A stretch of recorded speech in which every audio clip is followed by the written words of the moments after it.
a nossa conversa é com o pré-candidato à presidência da República, Renan Santos, que disputará o pleito eleitoral pelo partido Missão.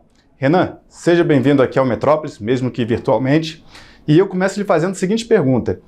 Muita gente acredita que a sua candidatura é um projeto para o futuro e não para 2026. Há um grande engajamento entre jovens, um crescimento maior do que outros candidatos até da terceira via que se colocaram, mas que ainda seria insuficiente para chegar ali em Flávio Bolsonaro e Lula, que disputam, né, a polarização que marca aí esses últimos anos de eleições no Brasil. Há como fazer um crescimento na sua candidatura até outubro de 2026?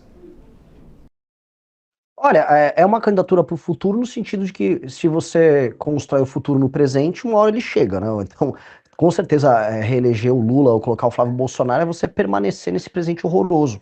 Então, a gente sempre coloca um dos slogans nossos, o futuro é glorioso, e é no sentido de que a gente vai construir um futuro brilhante possível para o Brasil. E isso tem um senso de urgência. Eu preciso vencer as eleições agora, em 26, para poder fazer essa construção. E essa construção começa agora, naturalmente, começar entre os jovens, que é o que as pesquisas mais detectam. É natural porque todo fenômeno político inovador, ele começa, em geral, com jovens, em geral, com homens jovens. Né? Tirando o fenômeno do Mandami, que é mais a esquerda também começa com fenômenos que envolvem um público feminino maior. Natural, o trumpismo começou com homens jovens, o Milley começou, o próprio Bolsonaro começou com homens jovens, então existem até alguns papers no estudo sobre questões eleitorais envolvendo isso bem interessantes, então é natural que comece, depois vai uma expansão, tanto que eu já venho expandindo, você vai pegar pesquisa Atlas, já para o público millennial, o público acima de 30 anos já estou apresentando números melhores também, então é um processo, né? Esse processo tem que ser suficiente até a eleição e eu tenho que trabalhar muito, é basicamente isso. O senhor citou agora a candidatura de Bolsonaro em 2018. Renan Santos será em 2016 um candidato semelhante àquele que Bolsonaro foi em 2018, digamos assim, por um modelo disruptivo de se apresentar para a sociedade, digamos assim? Não, assim, a gente é parecido no sentido de que são inovações que não foram ainda devidamente compreendidas. Mas só nisso. No sentido também que o Mandami, que é um cara à esquerda, não foi devidamente compreendido nos Estados Unidos como fenômeno. É o prefeito de Nova York, exato. Então, é uma inovação. Por exemplo, o discurso, se você olhar os conteúdos que eu solto nas minhas redes sociais, que estão viralizando bastante, não tem nada a ver com a lógica direita-esquerda do Brasil hoje. Eu estou produzindo conteúdo sobre problemas concretos em lugares muito pobres no Brasil. Eu estou viralizando hoje basicamente com isso, que é muito diferente. As pessoas estão dizendo, precisa de um político que não tenha nada a ver com a polarização. Pois bem, claramente há um que está fazendo isso. Né? Eu trato de temas que vão além assim, o Alexandre de Moraes, ele está envolvido no Master. Sim, está, eu também falo, mas não é só isso. Sabe, que eu saio dos temas, ou dos certos grandes temas nacionais que está todo mundo preso. E eu estou trabalhando em outros temas nacionais tão importantes quanto, que são negligenciados, que são justamente os temas que permeiam a atividade política do famoso Centrão. O Centrão, onde há um Centrão, haverá um Renan Santos enchendo o saco dos caras. Porque eu considero que o Centrão é o maior problema do Brasil. Eu vi um vídeo seu que repercutiu bastante nas redes, que era um tema até bastante curioso, que é de uma primeira-dama, ex-primeira-dama de um município, de uma cidade pequena no Nordeste, e aí o senhor escolheu expor a situação lá porque havia, né, uma investigação de desvio de recursos públicos. Como é que foi a ideia de gravar aquele vídeo ali? Olha, assim, eu venho pegando vários casos ao redor do Brasil que obedecem um determinado padrão. Municípios muito pequenos, que são pouco sustentáveis do ponto de vista econômico e financeiro, ou seja, vivem de repasses federais. Esses municípios, eles apresentam índice de desenvolvimento humano baixo e todos os indicadores sociais, econômicos e sociais de péssima qualidade e, paralelamente, ostentando escândalos de corrupção burlescos, ridículos, exagerados. E esses exemplos, assim, existem as centenas, quiçá os milhares, e esse caso da primeira-dama de Acari, ou Arari, acho que é Arari, a cidade lá no interior do Maranhão, é um dos mais emblemáticos, né? O marido dela é um desviador de emenda contumaz, foi prefeito da cidade, terminou, né, afastado, e aí ficou rico, porque ele desviou. Teve uma emenda que ele conseguiu uma proeza que ele não roubou um pedaço, ele roubou a emenda completa da emenda. E aí ele ficou milionário. Aí o que ele fez? Ele ficou milionário. Ele contratou uma mulher que ela se define como uma rapariga. E lá no Nordeste, né, rapariga costuma ser uma alcunha para mulheres que acabam trabalhando com atividade sexual. Ela se define como isso, e ela produz vídeos semi-pornográficos junto a esse marido corrupto, ostentando um estilo de vida completamente desproporcional com ao modelo de vida da cidade dela. E ela quer concorrer para deputada federal. E eu, né, trouxe luz a isso, assim como para outros temas. E só uma curiosidade, ela no último fim de semana, ela se reuniu com o Pablo Marçal e com o Antônio de Rueda, ou seja, ela tem um status muito importante para o partido União Brasil, né? E tá, né? São essas coisas que a gente olha e percebe o quanto tá doente o nosso sistema político. Foi um vídeo que o senhor gravou que gerou bastante repercussão nas redes sociais, né? Então, as críticas da sua campanha, elas não ficarão apenas restritas ao presidente Lula, ao senador Flávio Bolsonaro, que o senhor também é crítico, mas ao Centrão, ou seja, é uma candidatura pancadaria, digamos assim, né? Não, porque você for olhar, todos os meus vídeos apresentam propostas. Absolutamente todos, inclusive o sobre a primeira-dama de Jacari. Então, todos esses vídeos, Arari, desculpa, todos os vídeos eu focalizo no problema, falo, ó, esse problema existe por causa disso e para resolver eu farei tal coisa. E todas elas levam a pessoa a discutir as soluções que eu estou trazendo. Ali sempre termina na minha política de reforma administrativa, com indicadores de desempenho para que um prefeito possa ou não concorrer a uma reeleição e fusão de municípios. Em geral, eu foco muito nisso, eu levo para essa discussão, que é uma discussão fundamental no Brasil sobre essa draga de dinheiro público que existe, que são os municípios pequenos ao redor do Brasil. Então eu estou trazendo esses temas para trazer luz, não só para um problema, mas também para uma solução. Como se fosse um funil de conversão. A pessoa sai de um problema burlesco e termina com uma solução política. Então não é uma pancadaria, e não é nem polêmica pela polêmica, ela tem um objetivo. Falando em proposta, o senhor defendeu separar o Rio de Janeiro do Brasil. Como seria essa proposta que o senhor defendeu, que se eleito presidente, o senhor fará? Como vai separar o Rio de Janeiro do Brasil? Não era isso, é entregar um status de autonomia para o Rio de Janeiro. É igual Buenos Aires. Porque no vídeo, Renan, no vídeo o senhor fala separar o Rio do Brasil. Aí depois você fala, mas isso é bom, não é ruim e tal. Sim, é que só o Hulk, é o gancho do vídeo. Quando você assiste o vídeo inteiro, eu tô explicando que é entregar um status de autonomia. Porque existe toda aquela piada na internet de que, se a gente separar o Rio de Janeiro do Brasil, o Brasil se salva. Tem vários memes disso rodando, então eu brinquei com o meme, é um Hulk, é um gancho. O que tá apresentado ali, a gente até lançou um site que é Guanabara Livre, né, para falar sobre como restituir o estado da Guanabara, e é uma autonomia, igual Xangai tem autonomia, igual Hong Kong tem autonomia, igual Buenos Aires tem autonomia, você entregar o status de autonomia para que o orçamento do Rio de Janeiro fique lá, condicionado a determinadas atividades que teriam um status especial, como turismo, como produção de cultura e arte. O orçamento também fica condicionado ao desenvolvimento do combate ao crime organizado, porque infelizmente o Rio de Janeiro não consegue combater o próprio crime, que o orçamento fica muito espalhado, e ele é vítima também não só da Baixada, mas do restante do estado. Então, nesse sentido, é entregar esse status, porque a gente considera que o Rio de Janeiro é a porta de entrada para o Brasil, para o mundo. Né? O mundo conhece o Brasil muito através do Rio de Janeiro, por bem e por mal. Portanto, um status especial é entender o Rio de Janeiro como uma futura Dubai, como uma futura cidade, quase uma cidade-estado, que abre a porta do Brasil para o mundo. Na prática, o que isso representaria de mudança? Na prática, o orçamento do estado da Guanabara, que ficaria da cidade do Rio de Janeiro, seria administrado por essa própria autonomia. E aí o orçamento local daria autonomia para eles fazerem frente aos problemas locais, que infelizmente não acontecem. O Rio de Janeiro, não que a cidade do Rio de Janeiro produza políticos muito melhores do que o restante do estado do Rio de Janeiro, mas os problemas do Rio de Janeiro, municipais, e o potencial do Rio de Janeiro é negligenciado por conta de um pacto político que não entende o Rio de Janeiro, a cidade, que se tornaria parte do estado da Guanabara nesse sentido, como tem que ser. Né? Ou seja, os problemas de segurança, a vocação turística, a vocação como um polo de tecnologia, ela simplesmente não é tocada.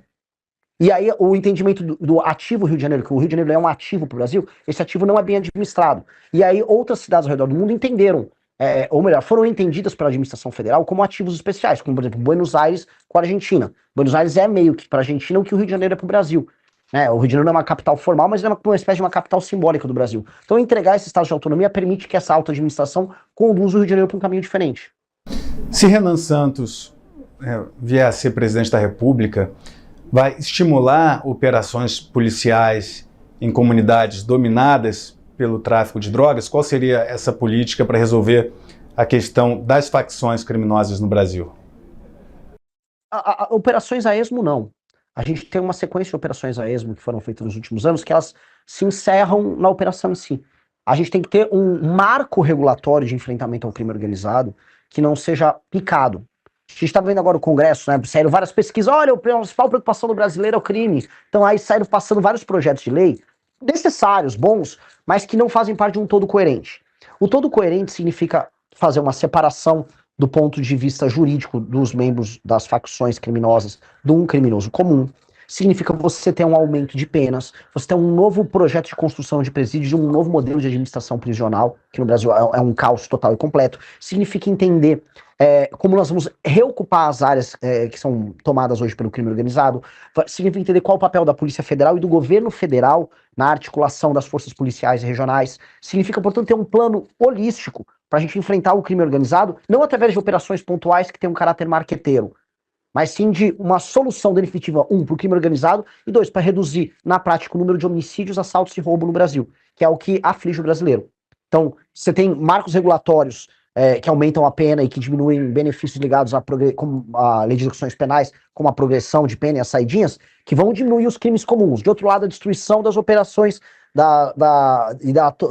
via COAF, via Polícia Federal, as operações financeiras de lavagem de dinheiro ligadas ao tráfico, como aconteceu agora com o MC Rian, com a turma do Poço do Rodo. Rolou uma operação hoje nessa linha. E do outro lado, a reocupação territorial de cidades inteiras, que hoje foram tomadas por facções como o Comando Vermelho. Vê agora, tava lá, no Maranhão tem o bonde dos 40. Então, você tem remédios que vão precisar ser aplicados meio que ao mesmo tempo, e aí você vai poder fazer operações que não serão pontuais, será uma operação que redunda numa tomada definitiva desse território pelo Estado brasileiro, devolvendo dignidade para as pessoas que moram ali. Renan, teve uma matéria até que saiu aqui no Metrópolis, do colunista Demétrio, mostrando que teve uma época num grupo privado ali de WhatsApp que o senhor falou que fez consumo ali de um cogumelo alucinógeno, né? O senhor teme que isso possa prejudicar a sua candidatura, tendo um discurso bastante forte de enfrentamento ao uso de qualquer substância que possa tirar aí, a sanidade das pessoas? Enfim, como é que o senhor enfrenta? E também abriu espaço para contar como é que foi aquele episódio também. O episódio do Demétrio, o Demétrio Vecchioli, né? Isso. O Demétrio fez uma matéria, graças a Deus eu gravei toda a entrevista com ele, que ele queria, na verdade, fazer uma matéria falando que eu era nazista, e a matéria é muito triste pra ele, o vídeo tá postado no canal de um amigo meu, do Arthur, porque, enfim, ele fica fazendo perguntas meio que sem sentido ao longo da entrevista toda. Ele queria dizer que como é que eu achava que pessoas que têm uma fibra muscular boa pra musculação, isso é um codinome pra ser nazista. Tipo, não falou nada com nada. E aí depois ele pega um pedaço que eu falei que eu tinha tomado um cogumelo e ouvi música. E na verdade eu já fiz uso do cogumelo, da substância que vai no cogumelo, na prática, através dele, que a psilocibina, que um amigo meu tinha dado, para trabalhar mais, para você ficar mais produtivo, você escreve, tem muita gente no mercado financeiro que usa, isso é recomendado, tem estudos nos Estados Unidos, assim como o próprio canabidiol, e eu sou favorável à legalização tanto do uso terapêutico da psilocibina, quanto do canabidiol para tratamento de doenças das mais diversas. Tem gente, por exemplo, que usa psilocibina para enfrentamento à depressão, tem gente que usa canabidiol para enfrentamento à epilepsia. Eu não tenho absolutamente nada contra o uso terapêutico dessas duas substâncias e até outras. Mas referente ao uso recreativo, não ao uso terapêutico, mas ao uso recreativo da cannabis e do cogumelo. O cogumelo ele não tem o mesmo status dessas aí. Mesmo se eu estivesse fazendo uso recreativo, não seria problemático. Entendeu? Existe uma discussão se a venda é possível ou não, e é uma discussão que tá ali. Agora, eu não comprei, na verdade nem comprei, me deram e não foi com traficante. E o tráfico também não é constituído através de venda de uma substância que dá em qualquer sítio com, desculpa o termo, cocô de vaca, né? Então não é sobre isso. O combate ao tráfico não tem a ver com isso. O combate ao tráfico tem que ser muito e muito enfático. A gente sabe que as drogas são utilizadas como uma substância hoje para venda e para rechear os cofres das facções criminosas. E hoje, inclusive por parte do PCC, a principal fonte é a exportação dessas drogas. Inclusive a operação que pegou hoje a turma do MC Rian em São Paulo e do próprio pessoal da Choquei, envolvia a lavagem desse dinheiro através de shows e através de páginas de fofoca. Tá? Então, assim, a droga é um instrumento de venda para enriquecimento delas, mas existem toda uma miríade de outros negócios que envolve desde ocupação territorial, combustíveis, venda de gás, energia elétrica e serviços por parte do tráfico de drogas. Então a droga hoje é um instrumento a mais deles que precisa ser combativo para destruir essa operação, que no fundo é um estado paralelo. Você é bastante crítico do governo Lula em todas as políticas públicas do governo. O senhor faz bastante crítica, segurança pública, educação, enfim. Agora, em relação ao governo Bolsonaro, ainda no tema da segurança, o senhor acredita que o governo Bolsonaro não deu conta de atuar na questão da segurança pública? E eu pergunto porque a gente tem também a candidatura, obviamente, que vai, né, de Flávio Bolsonaro, que representa ali a mesma linha do pai. Por isso que eu lhe faço essa pergunta relacionada à segurança pública no governo Bolsonaro. Sim, basicamente o ministro Sérgio Moro, então ministro da Justiça, tinha entrado com um pacote anticrime e o governo Bolsonaro não fez nenhum esforço, acabou passando uma versão deturpada com a emenda do Freixo, que o Bolsonaro foi muito criticado à época e com razão. Do ponto de vista de medidas legislativas que aumentassem as punições para o crime organizado ou de operações sistemáticas contra o crime organizado, praticamente nada foi feito por parte do então presidente Bolsonaro. No que me assusta agora o Flávio falar que ele vai ser o Nayib Bukele. Na época, ele também não tentou passar nenhum tipo de legislação sobre isso.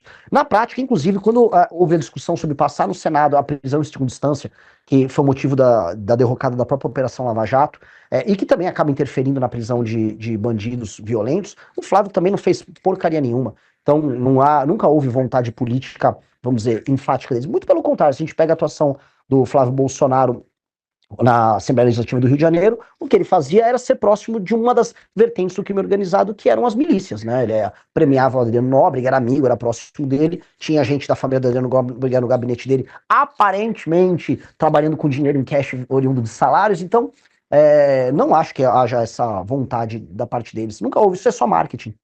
O senhor acusou Flávio Bolsonaro de copiar discursos seus. Quais seriam esses discursos? Um exemplo é o discurso do Nordeste é a solução. Esse foi o cara de pau. A gente literalmente fez uma tour pelo Nordeste de carro, né? Ele não faz, ele vai com um jatinho, aparece, faz um evento do PL e vai embora. Explicando soluções políticas para o Nordeste e soluções econômicas para que o Nordeste seja solução para o problema político brasileiro. Tem toda uma tese nossa construída sobre isso, sobre como ao gerar classe média no Nordeste, a gente acaba gerando complexidade econômica, complexidade social e mudança nos padrões de voto do eleitor de lá. Com pesquisa mostrando cidades do Nordeste que, ao criarem atividade econômica mais complexa, alteraram a dinâmica de votação, diminuição da compra de voto. O Flávio, como ele quer ter voto no Nordeste, ele achou que, entendi, Nordeste é a solução, sei lá, porque eu vou ter voto lá. Isso é um exemplo dos mais bizarros. Outra coisa, quando eu dei uma série de entrevistas, inclusive aqui no Metrópolis, eu falei, primeira coisa que eu vou fazer é enfrentamento ao crime organizado e uma agenda fiscal muito, muito dura para resolver o problema fiscal que o Brasil está indo. Flávio, quais são as duas primeiras coisas que você vai fazer? Ele fala igualzinho. Então, assim, tem uma coisa que ela é cômica, que ele, basicamente, ele copia as coisas que nós falamos e aplica hoje para uma audiência maior, porque ele é mais conhecido do que eu, para tentar parecer original naquilo que ele fala. Só que eu acho engraçado que tudo aquilo que eu falo, que envolve, por exemplo, o combate a práticas ligadas ao partido dele, aí ele não faz. Por exemplo, a reforma administrativa que a gente está falando, com os índices de desempenho nos municípios ao redor do Brasil, como isso atinge o PL, os amigos dele do Centrão, aí ele finge que esse assunto não existe, porque na prática prefeitos do PL, no Maranhão, como eu estive lá vendo, são parte do mesmo problema. Então ele não vai entrar. Na verdade, se eu for pegar até esqueci o nome do cara, acho que é não sei o que, Ruas, o cara que ele quer lançar lá, acho que de Belfort Roxo, lá da Baixada Fluminense, exato. Se for pegar os índices de desenvolvimento humano e o trabalho de gestão da prefeitura desse cara, assim, algo que faria prefeitos do Maranhão parecerem o Rodolfo Giuliani, sabe? Então, então, o Flávio não vai poder copiar essas aí. Ainda sobre, falando de Flávio Bolsonaro, porque hoje teve uma decisão do Moraes determinando que a Polícia Federal investigue Flávio Bolsonaro por conta de uma postagem de Flávio Bolsonaro, na qual ele faz comparações ali entre Lula e Nicolás Maduro. E aí a Polícia Federal, por determinação de Alexandre de Moraes, agora vai investigar, tem um prazo de 60 dias para ver se Flávio Bolsonaro incorreu em crime nessa postagem contra Lula, crime de calúnia. Como o senhor avalia essa decisão de Moraes de determinar a Polícia Federal investigando Flávio Bolsonaro por conta dessa postagem contra Lula? Eu falo bem-vindo ao clube. Eu tô também sendo investigado pela Polícia Federal por conta de uma declaração minha sobre o Lula quase 2 anos atrás. Qual declaração? Que com o Flávio agora chegou por dentro. Eu havia falado sobre a postura do governo relativa a um PL um PL não, era alguma política que envolvia aborto no SUS e a incoerência deles, e aí eles entraram com uma ação ali. Ficou super feio pra eles, que ó, não tinha nem objeto da investigação, porque eles utilizaram um print de uma página de fofoca como referência na ação. Ou seja, aí o senhor disse que, assim como o Flávio Bolsonaro, o senhor também é investigado. Bem-vindo ao clube. Bem-vindo ao clube aí dos investigados pela Polícia Federal por falar qualquer coisa do governo Lula. O senhor acredita que há uma atuação para perseguir adversários do governo? Eu acho que o governo tá muito mal, tá desesperado. Eu acho que o governo não imaginava, assim, não é que o Flávio, ele em si está crescendo na candidatura dele, é porque como o top of mind de oposição é o sobrenome Bolsonaro, conforme o Lula ele vem derretendo junto ao próprio eleitorado, esses votos estão primeiro indo para o Flávio, porque é o top of mind, é o primeiro nome que vem à cabeça como oposicionista. Então o PT não sabe como brecar isso, eles estão tentando tomar, imagina não só o PT, mas eu vejo, vamos dizer, um ânimos, né? Tem que ser cuidadoso que eu vou falar aqui, Capelli, há um ânimos em parte do judiciário que de fato não gosta do Bolsonaro, né, em fazer isso, mas sinto ser isso. Eu acho que é uma consequência do processo político eleitoral no qual estamos passando. Vamos ver que as eleições nesse ano aí prometem. Inclusive, Eduardo Bolsonaro, numa entrevista que até me concedeu, disse que pretende atuar junto ao tribunal, junto à Casa Branca, para caso o Tribunal Superior Eleitoral tome alguma medida que ele julgue parcial na disputa eleitoral desse ano, atuar por sanções a integrantes do TSE. E aí o Lindbergh Farias, também numa entrevista que me concedeu, disse que vê esse movimento de Flávio como uma tentativa de interferência externa no processo eleitoral brasileiro. Então isso vai dar bastante pano para manga. Olha só, longe de mim, Capelli, desculpa, é que eu queria só comentar que isso é um ponto interessante. Longe de mim querer sair em defesa deles, né? Mas informações que já pintaram já a partir de 2023 e 2024 deram conta de que o governo Biden interferiu nas eleições brasileiras, né? E o Biden tinha ficado chateado que o Lula, após vencer as eleições, não foi devidamente grato a ele. Então, eu entendo que agora virou moeda usar o governo americano, dependendo da gestão, como um instrumento de ajuda. Ainda mais quando se é um capacho deles, como o caso da família Bolsonaro. Por que o senhor acredita que a família Bolsonaro é capacho do governo dos Estados Unidos? Porque eles falam isso abertamente. O Eduardo Bolsonaro, no momento que o Brasil era taxado pelo Trump, ele ficava indo nas redes sociais fazendo textos parabenizando o Trump pela ação dele, como o Trump era incrível. Tipo assim, parabéns por taxar minha própria nação, muito corajoso da sua parte.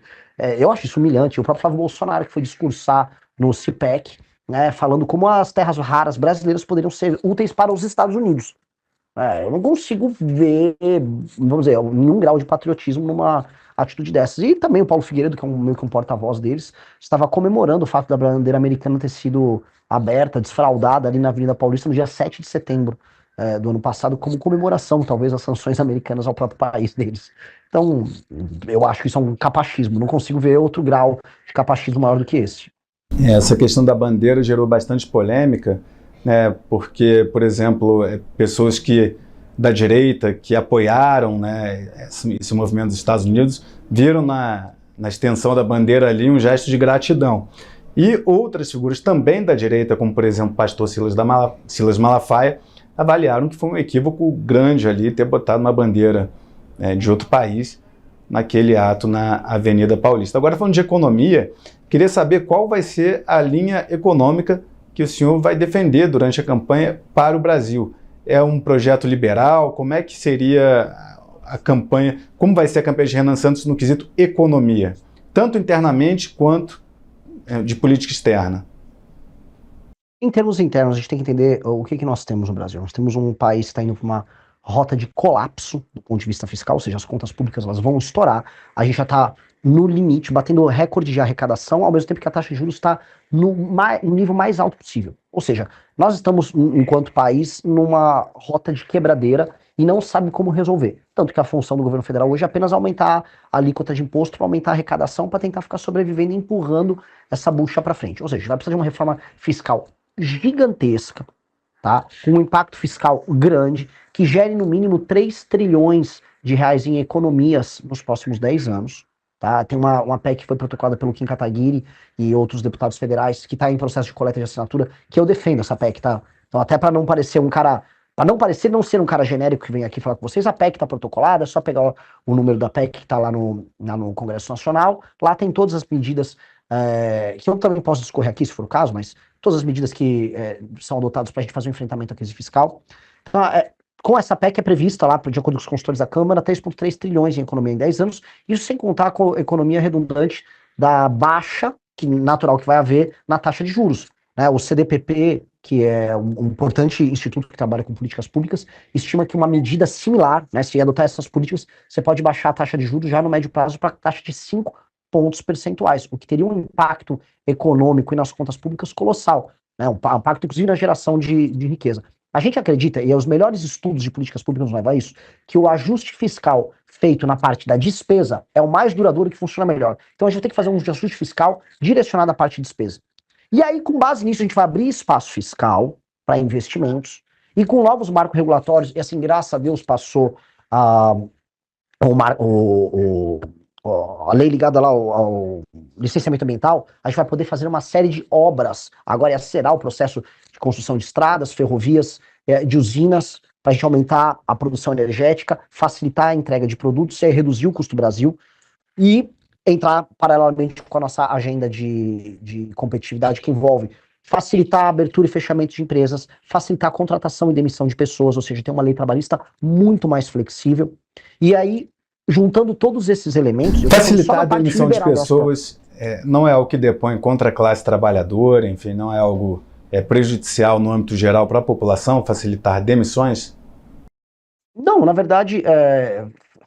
Todas as experiências mundiais nos mostram que leis trabalhistas mais flexíveis em economias em desenvolvimento geram um desenvolvimento econômico mais rápido. A coisa mais preocupante para a classe trabalhadora é não ter trabalho, que é o que está acontecendo em boa parte do Brasil. As pessoas falam, o Brasil vive em pleno emprego. Não. O suposto pleno emprego são pessoas que estão indo procurar um emprego formal. Na prática, as pessoas estão vivendo de bicos, as pessoas estão vivendo de auxílios do governo e as pessoas estão vivendo de subemprego. E há um pequeno percentual vivendo do CLT e um grande percentual dos brasileiros estão vivendo de mês. Ou seja, é uma semi-informalidade que as pessoas estão vivendo. Então, este modelo que nós estamos vivendo é um modelo inadequado, é uma gambiarra. E esta gambiarra não pode ser comemorada, ela tem que ser resolvida. A gente tem que gerar empregos de qualidade para as pessoas. Então, a melhor política para gerar empregos é ter empregos. E isso se dá através de uma política que não penalize o contratante e nem penalize o contratado. Você criar uma política que você acha que está protegendo o trabalhador, simplesmente dando medo no contratante em contratar, você vai fazer com que o contratante não contrate, que é um efeito na prática recessivo. Então, as melhores experiências em países de desenvolvimento agora, posso pegar Vietnã, posso pegar Índia, posso pegar a própria China, que apresenta um desempenho de crescimento de países de desenvolvimento muito superiores ao Brasil, nos mostra que a gente precisa flexibilizar essas leis. E é uma coisa que nós vamos fazer. Sim, perfeito. E aí, só fechando, o Capelli, não queria... Essa é a parte, vamos colocar aqui, liberal do nosso pacote. Do outro lado, nós temos que ter um olhar para as regiões menos desenvolvidas, que eu visitei agora no Maranhão, que estão numa situação de penúria. Não existe atividade econômica minimamente complexa em boa parte das regiões norte e nordeste do Brasil. E nessas regiões que há população, ou seja, há alguma densidade populacional, misturada a baixa atividade econômica, o Estado vai ter que atuar.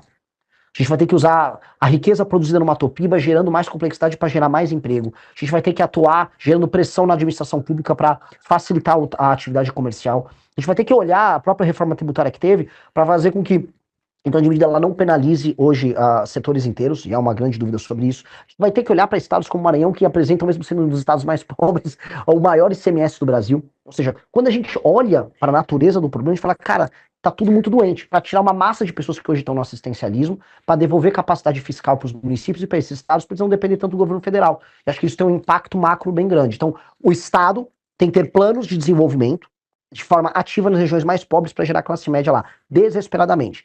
Porque essas regiões, então, elas estão, como eu posso colocar, elas estão num estágio tão anterior de desenvolvimento a outras regiões do Brasil, que elas estão gerando distorções em todas as outras áreas, inclusive distorções políticas. Renan, quero abordar aqui mais alguns assuntos. Então, agora, indo para a questão do judiciário, a CPI do crime organizado, o relator Alessandro Vieira, ele propôs ali o indiciamento de ministros do STF, enfim. É um tema que está sendo discutido pela sociedade. Há quem defenda a atuação do STF, há quem a critique. Eu queria saber, se eleito presidente, se o senhor seria a favor do impeachment de ministros do STF, como, por exemplo, Romeu Zema se coloca, O próprio Flávio Bolsonaro faz um discurso um pouco abaixo do de Zema, mas dizendo que é a favor do impeachment de qualquer ministro que incorra, né, em irregularidade, ou se seria um movimento de tentar pacificar com a corte por outro caminho. Renan Santos, eleito presidente, qual seria a postura em relação ao STF? Eu acho que está ficando claro que pelo menos dois ministros, a gente está falando do Alexandre de Moraes e do Dias Toffoli, eles não têm condições morais de permanecer nessas posições. Inclusive, a gente organizou uma manifestação em São Paulo no último sábado pedindo impeachment deles. Isso, então, é público notório, não só da minha parte, mas do grupo político ao qual eu faço parte, essa defesa. Paralelamente, para evitar o surgimento de outros, a gente tem que alterar a dinâmica de poder do STF. Então a gente tem que tomar uma série de medidas. As decisões monocráticas, que representam 83% das decisões do STF, elas precisam ser, se não totalmente proibidas, reduzidas no seu próprio escopo. Tem que ter um filtro de entrada de modo a só ações de matéria estritamente constitucional serem julgadas pela Suprema Corte, porque hoje a Suprema Corte brasileira julga coisa de 8 mil ações, enquanto a americana só 50, né? Uma diferença bastante brutal de função. A gente tem que ter uma corte política feita com desembargadores que fiquem com mandato de 2 anos, que são sorteados a participar delas, para julgar, vamos dizer, os casos políticos envolvendo deputados e senadores, para que eles não fiquem na mão da Suprema Corte brasileira. A gente tem que impossibilitar, e sendo bem claro, impossibilitar qualquer tipo de atividade econômica com parentes e amigos de juízes e ministros da Suprema Corte e também do STJ, né, para impedir o que está acontecendo agora, como a gente está vendo.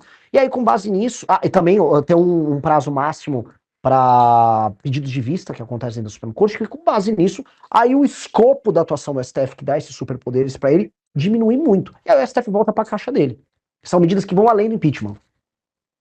Perfeito, Renan. Estou avisando aqui no estúdio aqui que a gente tem um prazo aqui, mas antes de encerrar a entrevista, eu sempre concedo ao meu entrevistado a oportunidade de dirigir umas palavras finais aqui para o público, mas eu queria só antes fazer uma rápida pergunta, só voltando àquela questão do cogumelo. Então, o consumo, o fato de o senhor ter consumido cogumelo alucinógeno não depõe contra a política de segurança pública que o senhor pretende implementar? Não, e por que iria depor? Não depõe, assim, isso não é a base. Mas o cogumelo, ele não é uma substância proibida. O cogumelo não é. Existe a questão da comercialização, que é uma questão que está em discussão. Ele em si não é. E eu acho, eu defendo, eu volto a colocar aqui, eu defendo que a substância psilocibina, assim como o próprio canabidiol, e é uma defesa pública minha já há muito tempo, que sejam utilizados como tratamento, e tem muitas doenças que podem ser tratadas com eles. Não tenho nenhum, assim, para mim não é um tabu falar sobre isso. Isso não interfere na nossa política contra o crime organizado em nenhuma medida. Até porque o crime organizado não é apenas o tráfico de drogas. Ele é o tráfico de drogas somado a uma atividade que em si é política, que envolve a tomada, em última instância, do território brasileiro e do Estado brasileiro. Então, de maneira nenhuma. Sim, não é tabu, tanto que a gente tá falando aqui abertamente sobre a questão. Numa boa, e não deve ser. Inclusive, só uma coisa. Eu tenho revista publicada sobre isso. A revista Valete tem uma capa falando sobre a direita americana psicodélica, o Elon Musk, só para dar um exemplo, o Elon Musk, o Steve Jobs já utilizaram isso em termos de produtividade. Tem gente que fala, isso aqui aumenta a produtividade, sua capacidade criativa, gente no mercado financeiro usa, no mercado publicitário usa.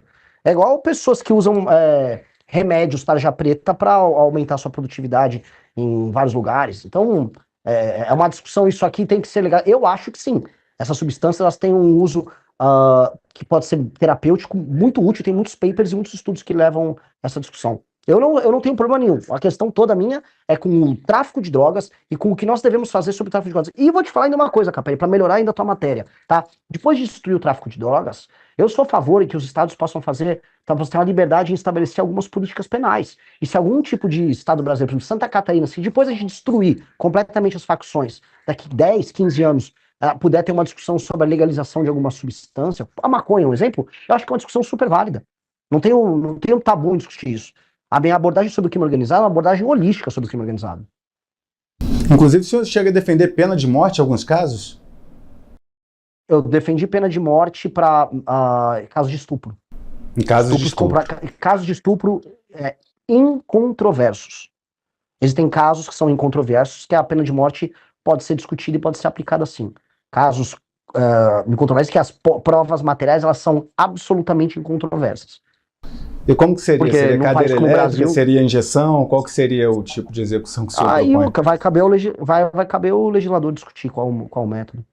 Renan, muito obrigado pela sua participação. Queria lhe dar a oportunidade de dirigir aqui a palavra a quem está nos assistindo, fazer as suas considerações finais. Gostaria de agradecer a todos pelo espaço, agradecer ao Metrópolis pelo espaço, prometo retornar aí. E queria falar para todo mundo assim, o Brasil pode ser um lugar muito melhor do que ele realmente é. O Brasil pode ser um lugar em que a pobreza fique no passado, em que as coisas que eu vi rodando no Maranhão, né, a ausência total e completa de atividade econômica, a dependência total do Estado, esgoto a céu aberto, roubalheira como regra e não como exceção, esse Brasil ele pode deixar de existir. Que você não precisa imaginar que sua vida é viver numa favela, andar num transporte clandestino, depender de auxílio do governo. Não, a vida pode ser muito mais e muito melhor do que isso. E que há um impeditivo político que faça com que o Brasil seja a draga que ele tem. E o Brasil tem o potencial de ser uma das 5 maiores nações do mundo. O Brasil nasceu para ser uma dessas 5 maiores nações do mundo. O Brasil tem vocação imperial e nós precisamos construir esse Brasil. E com base nisso, agradeço a todos, agradeço também ao Capelli. E é isso. Até mais, galera. Muito obrigado, Renan Santos. Se você gostou desse vídeo, se inscreva no canal Voz Livre. Não se esqueça de ativar as notificações e deixar o like. Te vejo no próximo vídeo.